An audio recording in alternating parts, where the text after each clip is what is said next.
यो नयाँ वर्षबाट हजुरहरू पनि मस्तले युट्युब हेरेर आफ्नो टाइम खेर फाल्न चाहनुहुन्छ भने फाल्नुस्, मलाई के। हे मुला, अर्कै स्क्रिप्ट हो के, हेरेर पढ। ए ओके।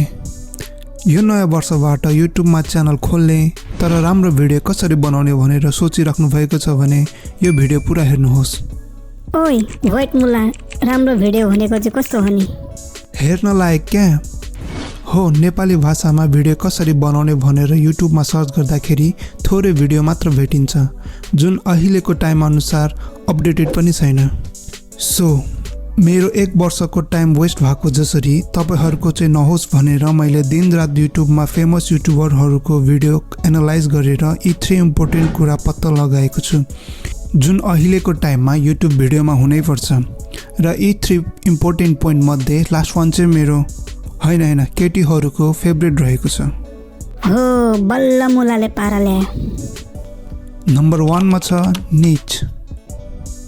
हजुरहरू पनि युट्युबमा लम्बी रेसको घोडा बन्न चाहनुहुन्छ भने युट्युबमा भिडियो आफ्नो निच अनुसार बनाउनुहोस्। अब यो निच भनेको चाहिँ के हो?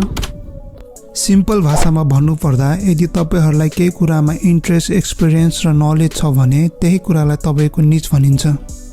फर इक्जाम्पल, यदि तपाईँलाई राम्रोसँग मोटरसाइकल चलाउन आउँछ र प्राय मैया राखेर डुलिरहनुहुन्छ भने मोटो ब्लग रिलेटेड भिडियो बनाउन सक्नुहुन्छ।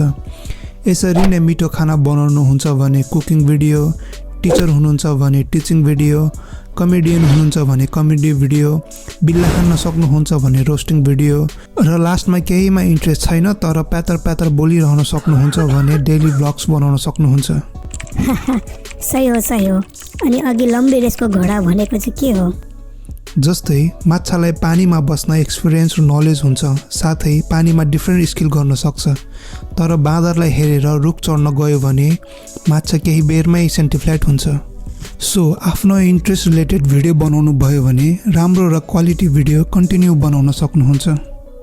नम्बर 2 मा रहेको छ भिडियो एडिटिङ। भिडियो एडिटिङ भनेको चाहिँ आफूले खिचेको भिडियोलाई काटकुट गरेर हल्का मर मसला लगाएर चुवाई पारेर रेडी पार्नु हो। मासु पकाउन लागिस् कि क्या हो मुला? त्यस्तै हो। सम्झनुहोस्, एउटा रेस्टुरेन्टमा सेफ छ, उसले पसलबाट मासु लिएर आउँछ र त्यत्तिकै प्लेटिङ गरेर कस्टमरलाई दिन्छ। अब भन्नुहोस्, के त्यो मासु अब कस्टमरले मन पराउँछ त? Answer is no.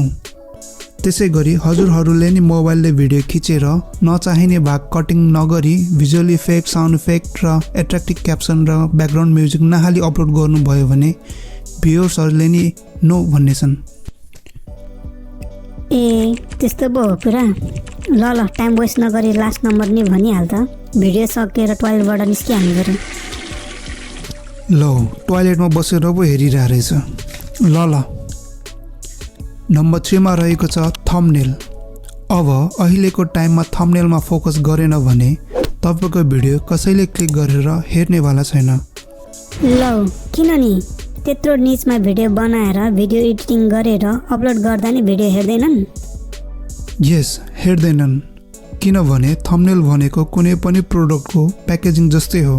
जस्तै बच्चाहरूलाई चक्लेटको खोलले एट्र्याक्ट गर्छन्, जुनमा चक्लेटको पिक्चर, चक्लेटको बारेमा सर्ट मेसेज र के हालेर बनाएको देखाएको हुन्छ।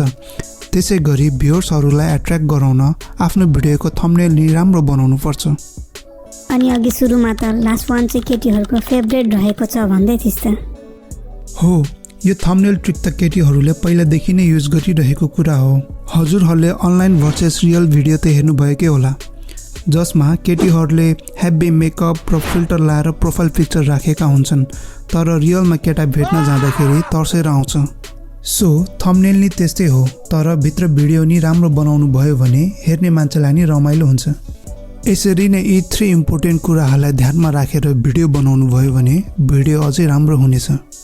र यो 2081 सालमा युट्युब च्यानल खोल्दै हुनुहुन्छ भने अल द बेस्ट, र खोलिसक्नु भएको छ भने अझै ग्रो गर्नुहोला। धन्यवाद।